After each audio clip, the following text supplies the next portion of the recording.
Day 632 of the Ukrainian War Map, also known as the Russo-Ukrainian War. Juzzy here, and today is another update as I take a simplified and down-to-earth approach to some of the most important happenings on the ground in Ukraine. So starting off, we'll take a look at those Russian losses, as currently Russia sits on more than 316,000 military personnel losses, which represents an additional 1,140 in the past day. Also, with about 200 more than that from the previous day. Then as for hardware losses in the past 24 hours, 11 APVs and an almost equally whopping 27 tanks and 29 artillery. And I'll show a few of those examples on the map shortly, but firstly, we'll head across to Russia now, as a massive ammunition depot exploded in the Volgograd Oblast about 24 hours ago now. And Ukraine hasn't claimed credit for the attack, at least not yet, although some reports suggest it was a long-range drone attack. Now, these photos don't really do it justice, but it was said to be quite a sizable depot with multiple successive pop-offs throughout the night. Then we'll head back across into the Ukrainian map today, and we'll start out somewhere in between Bakhmut and Avdiivka. So, nuzzled right in there, near Shumi. The AFU entered the location, and I'll show you on the date map, as we can see a expansion of AFU control. And this is actually quite significant, because this location right here, where the lines were drawn since 2014 with the Little Green Men invasion in the Donbass and Crimea. Then we move down south to Avdiivka, as over the past week, Russian forces have continued attacks towards outlying villages of the contested town, where Russia is almost certainly attempting a pincer movement to encircle the town. And although this region is clearly the most contested spot on the map right now, Russia continues to throw armored units into the north and south to make really no differences on the map in the past couple of days, even longer. And in some cases, well, you've heard of kamikaze drones, right? Well, this time Russia loaded an MTLB with 2 tons of TNT and sent it into the Ukrainian direction around Vodiana. But a Ukrainian drone saw the whole thing from planning to execution and proceeded to hit it with an FPV drone successfully. But even if Ukraine didn't have an FPV drone ready on hand, they would easily have used, say, a shoulder-mounted anti-tank guided missile instead. But overall, these are just embarrassing actions by the Russian army, as frontliners are resorting to slow-moving vehicles loaded with TNT, moving it relatively aimlessly, more or less into the direction of the AFU, with the AFU of which will simply pick it off before it gets anywhere near them.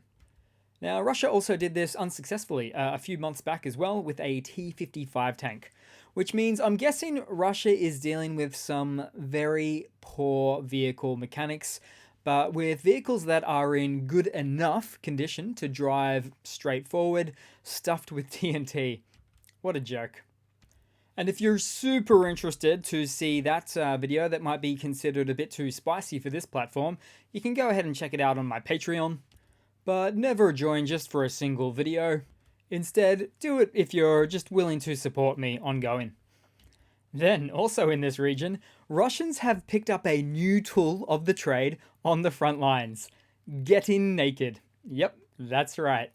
As some Russian invaders are surrendering by way of throwing away their weapons and military garbs to make it clear that they are not at all a threat. So, interestingly, a naked Russian equals a smart Russian. I should probably have left that one for the funnies section.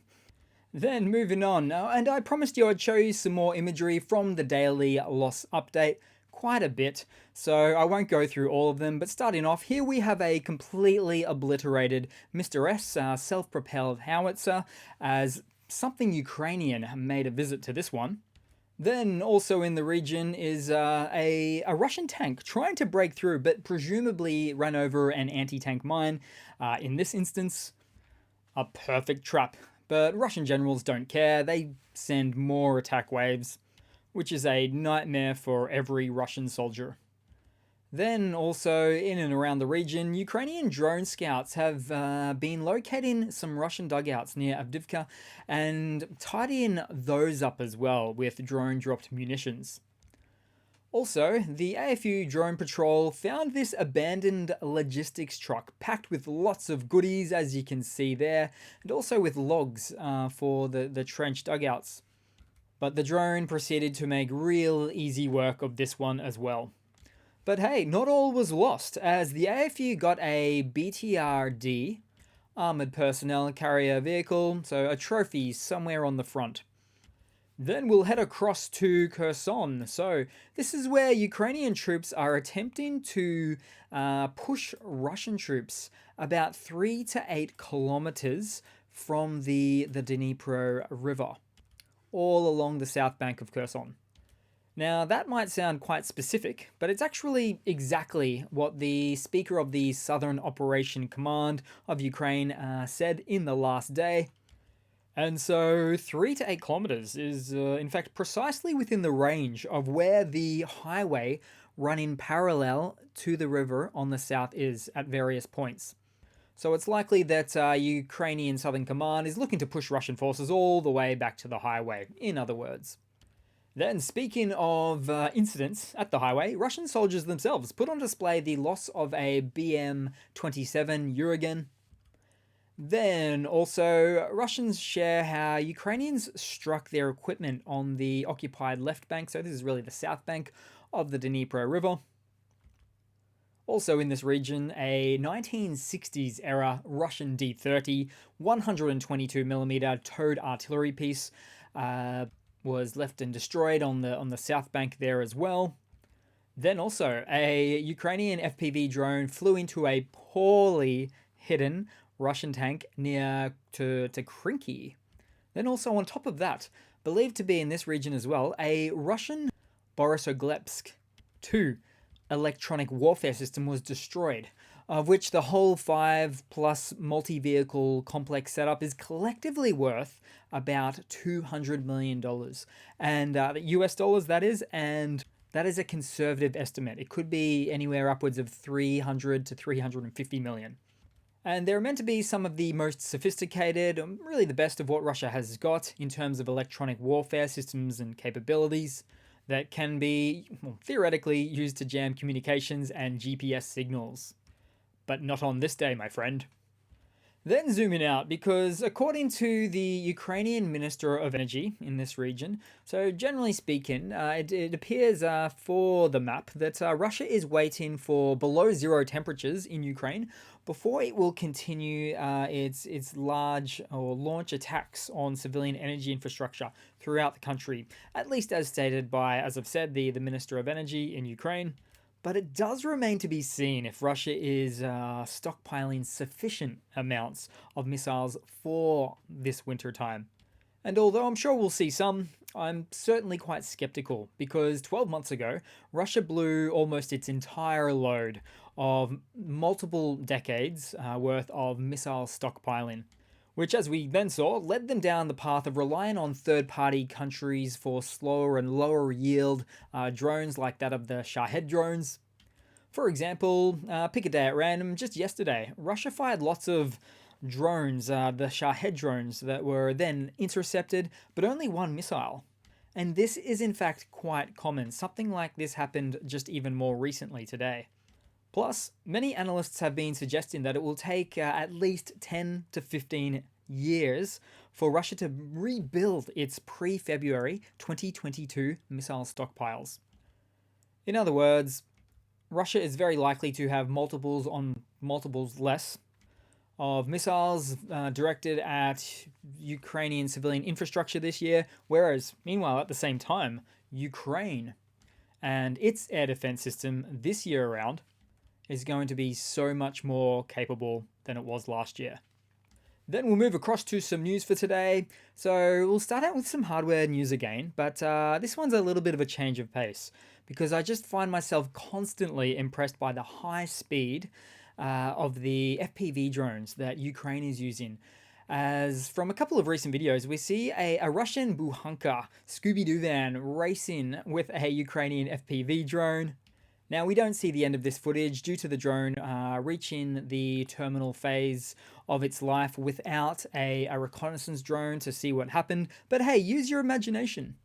And then perhaps even more impressively is where this Russian Ghost Rider tries to escape from a Ukrainian tire pressure check. Again, we don't see the ending, but it doesn't take much of an imagination to figure out what happened next. Then moving across to some other news. Now, it's quite a bit of economy news from the Russian standpoint there, so I'm going to quickly just belt through these.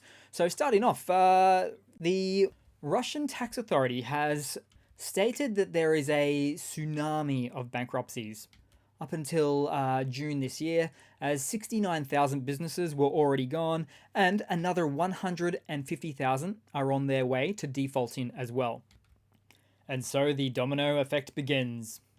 Then in some more Russian economy news, mobilization in Russia over time has caused something called a massive brain drain for the economy, which basically means the vast majority of Russians that fled Russia in the past 18 months have been college-educated individuals, many of which who would have been needed to assist with innovation, entrepreneurship, and growth of the Russian economy. Then in some more economy news for Russia, the Secretary of Russia's Security Council has directed regional governors to prepare for a shift to a quote-unquote mobilization economy.